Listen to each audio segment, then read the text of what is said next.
नमस्कार। आप देखना शुरू कर चुके हैं लाइव सिटीज का विशेष कार्यक्रम सुबह की चाय। सुबह 8:30 हमारे साथी हमारे साथ हैं वसीम खान। आज हम बातचीत करेंगे पीएम मोदी का बड़ा दौरा है बिहार में, कई सौगात देंगे, कई ट्रेनों को हरी झंडी भी दिखाएंगे।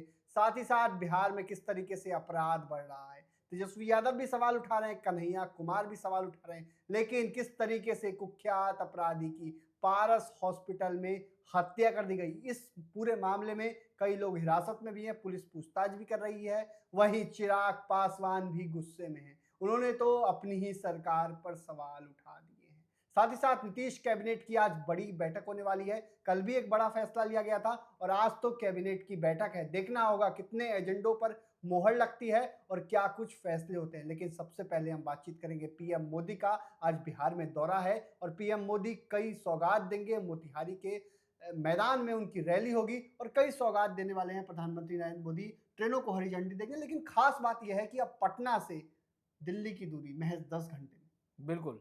देखिए, आपने एक बहुत ही अहम सवाल पूछा है, मगर उससे पहले क्योंकि आप क्राइम बीट देखते हैं, तमाम तस्वीरें लगातार, और सबसे पहले आप दर्शकों तक पहुंचाते हैं।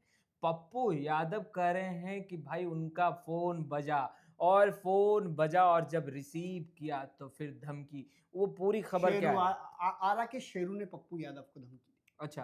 फोन कॉल दूसरे के माध्यम से कराया गया। पप्पू यादव हाजीपुर के रास्ते में थे। इसी दौरान उनके कॉल पर घंटी बजती है। अच्छा। कहता है जिस तरीके से आप पारस हॉस्पिटल गए थे और उस पूरे मामले में, मतलब चंदन मिश्रा के मामले, चंदन मिश्रा जो बक्सर का कुख्यात अपराधी था, उस पर 2 दर्जन से अधिक मामले दर्ज थे और वो बोलकर मर्डर करता था।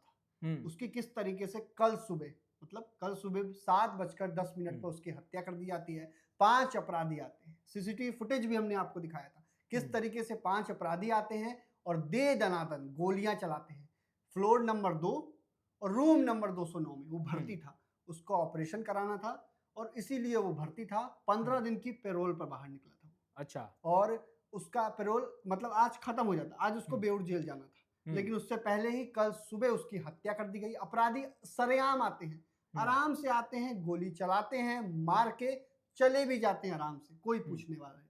बाद में हाहाकार मच जाता है। पटना में इतनी बड़ी वारदात है, तेजस्वी यादव सवाल पूछते हैं। इतना ही नहीं, चिराग पासवान भी सवाल पूछते हैं, लेकिन पप्पू यादव दौड़े दौड़े अस्पताल पहुंच जाते हैं। अस्पताल में पहुंच के वो घुसने का प्रयास करते हैं अंदर, तो उन्हें जाने नहीं दिया जाता है। गार्ड जो है वो बदतमीजी करता है, इस पर पप्पू यादव भड़क भी उठते हैं। वहीं पप्पू यादव राज्यपाल से मिलने भी जाते हैं, शिकायत करते हैं, बिहार में राष्ट्रपति शासन लगाने की मांग करते हैं। वहीं हाजीपुर में भी एक मामला हुआ था, गरौल में एक मामला हुआ था, उसी मामले को लेकर पप्पू यादव गरौल जा रहे थे। इसी दौरान उनको धमकी आती है। अपना नाम बताता है, शेरू का आदमी हूं, तुम इस मैटर में मत पड़ो। अच्छा, मतलब चंदन मिश्रा मर्डर कांड में पारस हॉस्पिटल में जिसकी हत्या कर दी गई, उसको मारने वाले की ओर से कहा जाता है इस कांड में मत पड़ो, नहीं तो अंजाम बुरा होगा। तो इस तरीके से खुली धमकी पप्पू यादव को दी जाती है।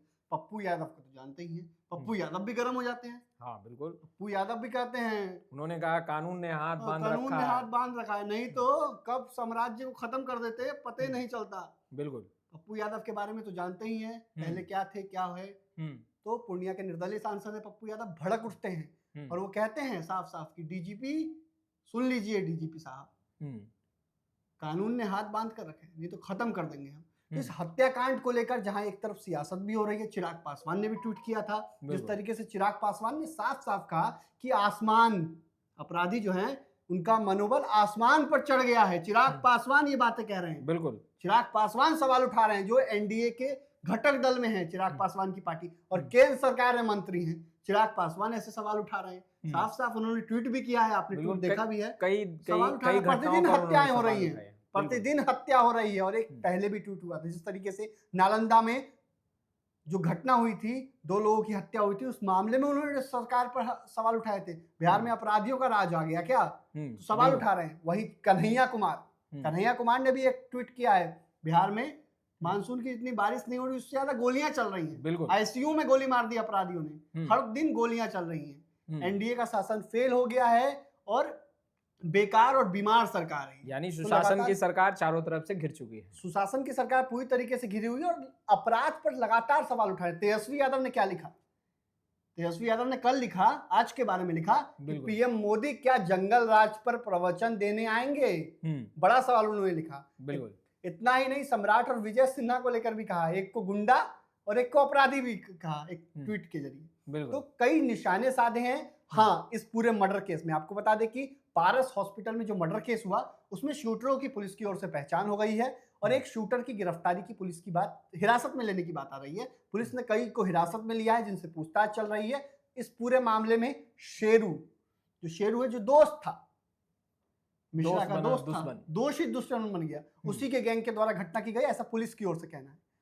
और उसी गैंग के कई सदस्य गिरफ्तार भी हो गए हैं, मतलब हिरासत में लिया गया, उनसे पूछताछ चल रही है। जल्द पटना पुलिस इस पूरे मामले में खुलासा भी कर सकती है। अब चलिए, अब मोतिहारी चलते हैं। जैसा कि आपने सवाल पूछा, देश के प्रधानमंत्री नरेंद्र मोदी मोतिहारी आ रहे हैं और देखिए जो खबरें छन कर आ रही हैं, बड़ी बड़ी सौगातें बिहार को मिलेगी। देखिए, देश के प्रधानमंत्री, क्योंकि चुनाव भी नजदीक है, सियासत गर्म होना लाजमी है, कई योजनाओं का शिलान्यास करेंगे, कई योजनाओं का लोकार्पण बड़ी बड़ी सौगातें मिलेगी बिहार को, क्योंकि जब देश के प्रधानमंत्री मोतिहारी आ रहे हैं और नीतीश कुमार भी मंच पर होंगे। बिल्कुल, नीतीश कुमार क्या बोलेंगे ये देखने वाली बात होगी, देखने वाली बात होगी। और ये छठी दफा देश के प्रधानमंत्री मोतिहारी पहुंचेंगे। मगर सबसे बड़ी बात देखिए, कल्याणपुर से तेजस्वी यादव की पार्टी के आरजेडी के विधायक हैं मनोज यादव और आरजेडी के जिला अध्यक्ष हैं मोतिहारी के मनोज यादव। उन्होंने लोगों से अपील की है कि देखिए, सभा में मत जाइएगा। वहीं दूसरे तरफ कह रहे हैं कि हम विरोध करेंगे, क्योंकि देश के प्रधानमंत्री नरेंद्र मोदी जब पिछली दफा मोतिहारी आए तो उन्होंने कहा कि बंद चीनी मिल खुलवाएंगे वो, और बंद चीनी मिल जब खुलेगी तो उसी चीनी मिल से चीनी लेकर चाय पिएंगे। तो अब सवाल पूछे जा रहे हैं, अब विपक्ष की तरफ से सवाल पूछा जा रहा है और देखिए बड़ा आरोप भी लगा दिया यह आरोप मनोज यादव ने कि आपने पिछली बार कहा और अब तक क्यों नहीं किया, आप आ रहे हैं, बताइए, जवाब देना होगा। और ये भी आरोप लगा रहे हैं कि बीजेपी के नेता दबाव डाल रहे हैं लोगों पर, चलिए सभा में, जबरदस्ती लेके जा रहे हैं बीजेपी के नेता। हाँ, अब देखिए सियासत गर्म है, जहां कई सौगात देश के प्रधानमंत्री देंगे और नीतीश कुमार भी मंच पर होंगे, बड़े बड़े चेहरे मंच पर होंगे। और देखिए, चुनाव है और चुनाव में सौगातों का दौर तो चलता ही है। कोई भी प्रधानमंत्री किसी राज्य में जाते हैं तो वहां सौगात देते हैं। जैसे मुख्यमंत्री भी किसी जिले में जाते हैं तो सौगात देते हैं, योजनाओं की शिलान्यास करते हैं। पीएम मोदी लगातार सौगात भी दे रहे हैं। पिछले बार भी वो आए थे, सिवान में आए थे, वहां भी पीएम मोदी ने सौगात दी थी, कई बातें भी कही थी। उससे पहले वो रोहतास के विक्रमगंज आए थे, वहां भी सौगात दी गई थी। उससे पहले वो झंझारपुर आए थे, वहां भी सौगात दी। और लगातार पीएम मोदी का दौरा हो रहा है क्योंकि बिहार में चुनाव भी है। ऐसे में इस साल बिहार को लगातार सौगातें मिल रही हैं, योजनाओं का लोकार्पण हो रहा है, शिलान्यास हो रहा है। और इसको लेकर बीजेपी के प्रदेश अध्यक्ष दिलीप जायसवाल भी मेहनत कर रहे हैं, उधर जेडीयू के संजय झा भी मेहनत कर रहे हैं, ललन सिंह भी लगातार मीटिंग कर रहे थे, सम्राट चौधरी भी बैठक कर रहे थे, विजय सिन्हा भी बैठक कर रहे थे। और मोतिहारी जिला, बेतिया जिला और वाल्मीकि नगर, इन सभी जिलों के लोगों को जुटाने का प्रयास है। देखना होगा भीड़ कितनी होगी। हालांकि बीजेपी की ओर से दावा किया जा रहा है कि हर रैली से ज्यादा भीड़ होगी, जितनी रैली होती है उससे ज्यादा भीड़ होने का दावा किया जा रहा है। तो बड़ी तैयारी में एक तरफ बीजेपी भी है, दूसरी महागठबंधन के जिस तरीके से आरजेडी के जिलाध्यक्ष और वर्तमान जो विधायक भी हैं मनोज यादव, उन्होंने सवाल उठाए, उन्होंने विरोध की बात कही।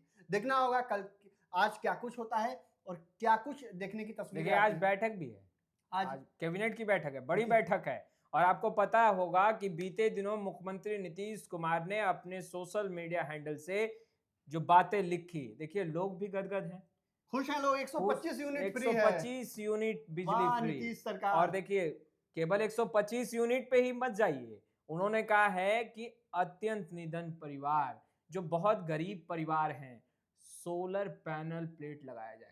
अब देखिए, वो फ्री ऑफ कॉस्ट सरकार की तरफ से लगाया जाएगा। और वैसे जगहों पर अनुमति लेकर देखिए, उनके छतों पर, घरों के छतों पर ये सोलर पैनल लगाए जाएंगे और कुछ जगहों को भी चिन्हित किया जाएगा, वहां भी लगाया जाएगा। तो देखिए, मुख्यमंत्री नीतीश कुमार जिस तरीके से कदम आगे बढ़ा रहे हैं। अच्छा, 125 यूनिट जो बिजली फ्री देने की बात मुख्यमंत्री नीतीश कुमार ने की है, उन्होंने आंकड़ा बताया है 1,67,00,000 लोगों को सीधा लाभ होगा। मतलब 1,67,00,000 लोगों को सीधा फायदा होगा। उनके लिए 125 यूनिट फ्री, मतलब 1 करोड़ से अधिक लोग बिहार में फ्री में बिजली का आनंद लेंगे। बिल्कुल। और वहीं अगर आगे हम लोग चलते हैं तो तेजस्वी यादव ग्राउंड जीरो पर अपने करीबी नेताओं को भेज दिया है उन्होंने, जहां एक तरफ सवाल तो उठा ही रहे हैं सुशासन की सरकार पर, और यह भी कटाक्ष कर रहे हैं कि देश के प्रधानमंत्री, आपने कहा भी कि आ रहे हैं तो क्या जंगल राज पर प्रवचन देंगे, सवाल बड़ा पूछा है उन्होंने। वहीं दूसरे तरफ तेजस्वी यादव ने ग्राउंड जीरो पर सभी को भेजा है, सभी नेताओं को, जी बिल्कुल, गांव जाइए, बीएलओ किस तरीके से फॉर्म भर रहा है वो देखिए, दूसरे तरफ लोगों की समस्याओं को समझिए, जानिए, वीडियो बनाइए और उसको सोशल मीडिया पर पोस्ट कीजिए, अपने अपने पेज पर पोस्ट कीजिए। और देखिए तेजस्वी यादव एक्टिव हैं और तेजस्वी यादव जानते हैं एक चूक और सत्ता से फिर कई कदम पीछे रह जाएंगे, इसलिए तेजस्वी यादव कोई चूक नहीं करना चाहते और यही कारण है कि लगातार महागठबंधन के नेताओं के साथ प्रेस कॉन्फ्रेंस कर सरकार पर सवाल उठा रहे हैं और कई गंभीर आरोप भी लगा रहे हैं। वहीं कन्हैया कुमार भी लगातार बिहार पर ध्यान दिए हुए हैं। कन्हैया कुमार और राहुल गांधी दोनों ने ध्यान दिया है, लगातार सवाल भी उठा रहे हैं, गोलियां बरस रही हैं मानसून सत्र में। तो देखना होगा ये जो मामला है, जिस तरीके से पारस हॉस्पिटल वाला मामला है, सबसे ज्यादा यही तूल पकड़ा। नीतीश कुमार ने सौगात दी लेकिन वो खबर दब गई थी। बिल्कुल। अब देखिए आगे हम लोग फिर बात करेंगे चिराग पासवान का, आपने शुरुआती क्रम में जिक्र किया। चिराग पासवान, पहली दफा चिराग पासवान ने सवाल नहीं खड़ा किया, लगातार सवाल पूछ रहे हैं। इससे पहले भी उन्होंने लॉ एंड ऑर्डर को लेकर, कानून व्यवस्था को लेकर के और सुशासन की जो बात होती है उस पर कहीं ना कहीं प्रश्न खड़ा करते दिखाई देते नजर वाले गुस्से में इस बात को लेकर। देखिए गुस्सा कुछ भी हो, जेडीयू गुस्सा हो या बीजेपी गुस्सा हो, मगर चिराग पासवान थम नहीं रहे हैं, इतना तो जरूर है। सवाल कई उठ रहे हैं, घटक दलों की मजबूती पर भी सवाल, एकजुटता पर भी सवाल, कैसे एकजुट है, ये 5 पांडव की बात होती है। विभाग है नीतीश कुमार के पास बिहार में, ये डिपार्टमेंट है, बिल्कुल, नीतीश कुमार पर सवाल उठा रहे हैं, इसका एक मतलब तो ये भी है। देखिए नीतीश कुमार पर तो सवाल उठा ही रहे हैं, मगर सवाल तो अब 5 पांडवों पर भी उठ रहा है कि इनकी एकजुटता कहाँ गई, जब चिराग पासवान लगातार सवाल उठा रहे हैं। और बिहार में जब गठबंधन की बात होती है कि गठबंधन है, तो देखिए गठबंधन का एक स्वरूप यह भी है कि अगर गठबंधन में कहीं चूक हो तो उसे अन्य घटक दल जो हैं वो उसे छुपाने की भी कोशिश करते हैं, मगर एनडीए में ऐसा नहीं दिख रहा है। अगर सुशासन की सरकार विफल नजर आ रही है ग्राउंड जीरो पर, चिराग सवाल उठा रहे हैं साफ तौर पर। इससे पहले जब घटना हुआ था तो सम्राट चौधरी ने भी बुलंद आवाज से कहा था, वह इससे पहले अब इनकाउंटर की बातें आती है कि भाई डिप्टी सीएम विजय सिन्हा क्या कहते हैं, इनकाउंटर हो जाएगा, बुलडोजर चलवा देंगे, बुलडोजर चलेगा, इनकाउंटर होगा, अपराधियों को उसी के पाताल में खोज के निकाल देंगे। बिल्कुल, अब उसी के जुबान में उसको जवाब दिया जाएगा, मगर अपराधियों को जवाब नहीं मिल रहा। अपराधी लगातार जवाब सरकार को जरूर दे रहे हैं और आंख दिखा रहे हैं, और केवल सरकार को ही नहीं, पुलिस प्रशासन को अपराधी सामने से चैलेंज कर रहे हैं, सामने से चुनौती। अब ऐसे में देखिए कटघरे में सरकार भी है, नीतीश सरकार भी है, नीतीश कुमार स्वयं कटघरे में है, और वहीं दूसरे तरफ पटना पुलिस भी। तो अब देखना होगा किस कांड का उद्भेदन पुलिस कब तक कर पाती है, कितने शूटरों की गिरफ्तारी हो पाती है, क्योंकि 5 शूटर सीसीटीवी में सामने आए थे और 5 के पास हथियार था, 5 ने गोलियां चलाई थी और यही कहा गया कि 4 से 5 गोलियां लगी थी। 4 से 5 गोलियां पारस हॉस्पिटल में घुसकर अपराधियों ने तांडव मचाया था, लेकिन कोई नहीं देख पाया, कोई नहीं सुन पाया, कोई कुछ नहीं कर पाया, सब इधर उधर भागते रह गए। तो इस घटना को लेकर देखना होगा क्या कुछ होगा। वहीं पीएम मोदी बिहार के मोतिहारी में आज क्या कुछ कहते हैं, उस पर भी हमारी नजर होगी। साथ ही साथ नीतीश कैबिनेट में क्या कुछ फैसले होंगे वो भी हम आपको लाइव सिटीज पर दिखाएंगे। तो बने रहिए लाइव सिटीज के साथ, हमारे यूट्यूब चैनल को सब्सक्राइब करिए, लाइक करिए। धन्यवाद।